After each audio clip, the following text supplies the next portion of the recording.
ઘરના કોણ છે? પૂર્વજ છે. અને પૂર્વજ હંમેશા આપણને શું આપે છે? દુઆ અને શાંતિ.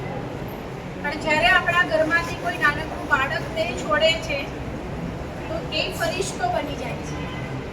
અને એ ફરિશ્તો આપણા જીવનમાં શું આપે છે? ખુશી આપે છે. અને આપણને દરેક પરિસ્થિતિમાં લડવાની શક્તિ આપે છે. પરંતુ કહેવાય છે કે કોઈ પણ આત્મા શરીર છોડીને જાય તો 13 દિવસ સુધી એનો સૂક્ષ્મ નાતો આ પરિવાર જોડે રહે છે.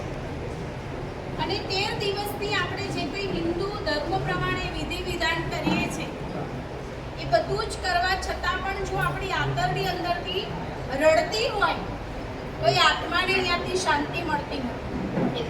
આજ કેમ આપણે મીણબત્તી પ્રગટાઈને એને શાંતિ આપી? કારણ કે આપણું મન જ્યારે શાંત હોય, આપણું મન જ્યારે ભગવાનમાં પરોવેલું હોય તો એ આત્માને આપણા તરફથી શું મળે છે? શાંતિ. પણ જો આપણે એને મોહવશ અને દુઃખી થઈને રડતા રહીને યાદ કરીશું તો એની નવી યાત્રામાં પણ જવામાં એને શું પડશે? તકલીફ પડશે.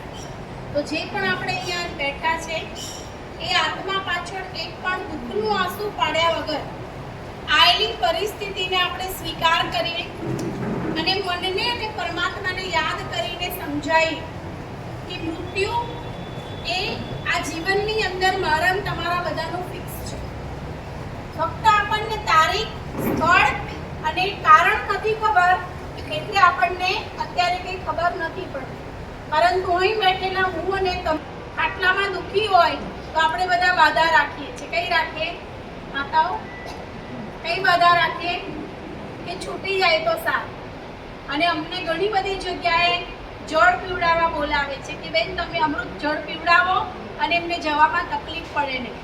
પણ જ્યારે આવું નાનું કુમળું બાળક દેહ છોડીને જાય છે ને અચાનક વિદાય લઈ લે છે તો આપણું મન માનતું નથી. પરંતુ યાદ રહે કે એક જમાનો એવો હતો કે ભાઈ 60 વર્ષની ઉંમર થાય, કઈ તકલીફ બીમારી આવે અને તો શરીર છોડે તો આપણે માનતા હતા કે હા જીવીને ગયા, બધી જવાબદારીઓ પૂરી કરીને ગયા.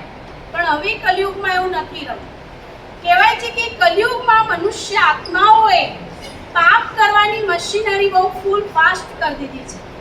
અને એટલે ભગવાને કર્મોના હિસાબ કિતાબને ચુપ્ત કરવાની મશીનરી પણ શું કરી દીધી?